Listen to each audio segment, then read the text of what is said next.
We welcome in Danny Davis to the program. This is cool, Danny. Thank you for taking time to be with us. Let me begin by asking you about the conditions last night. There was so much made about the conditions. Were the conditions dangerous or difficult? Well, first of all, thanks for having me.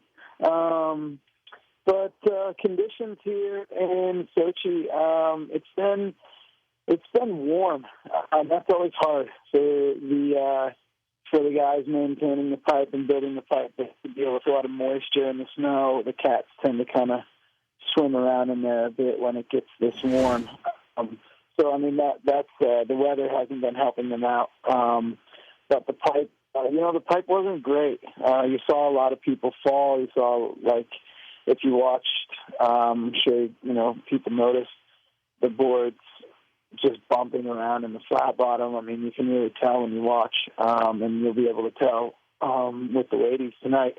But it just makes it a little bit more challenging, makes it a little harder to land the big tricks. Danny, you finished 10th, but did you have a feeling had you not fell at near the finish of the first and in the second as well, did you have a feeling that your runs were good enough that you might have been at the top of the podium or at least on the podium?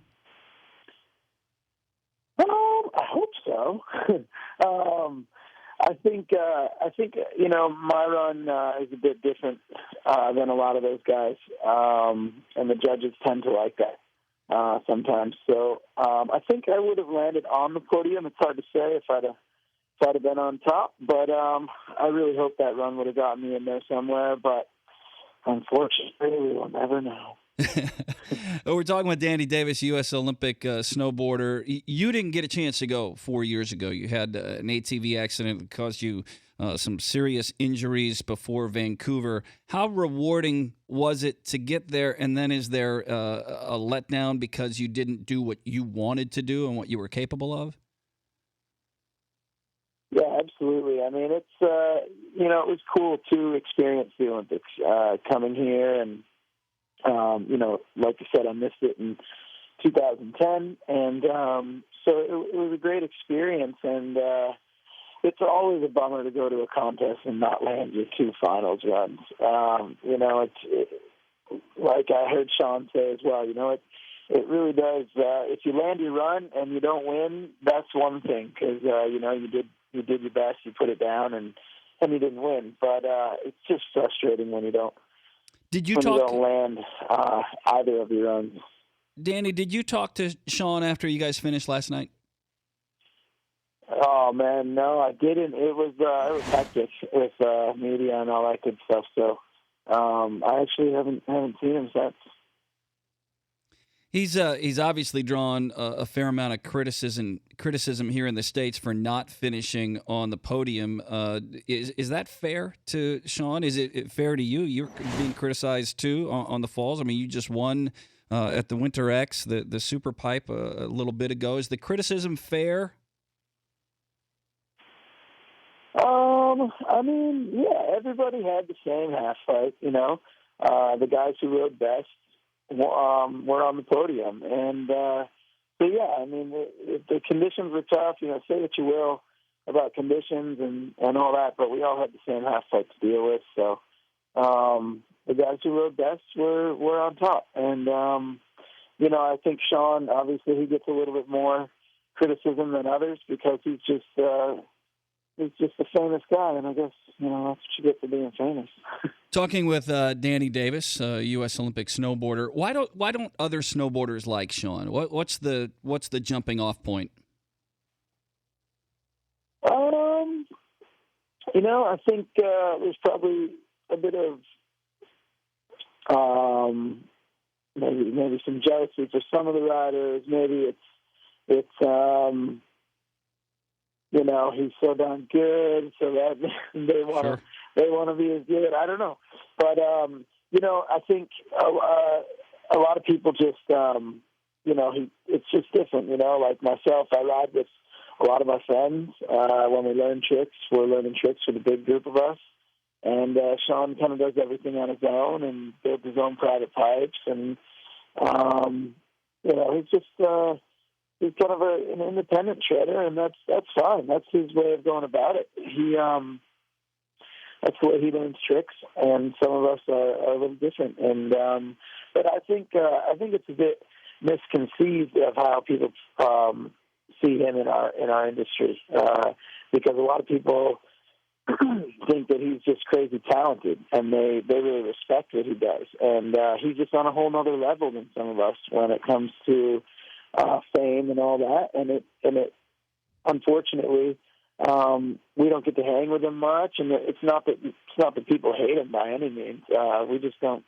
He's just not someone that we hang out with because he's on a different level.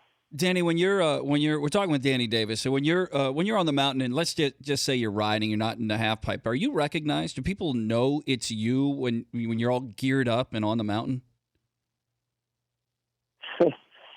Maybe when I'm on the mountain, people recognize me for sure. But it really depends. It's here and there. Like, could be walking down the street and someone recognized me, but that's just because maybe they saw X Games or something like that.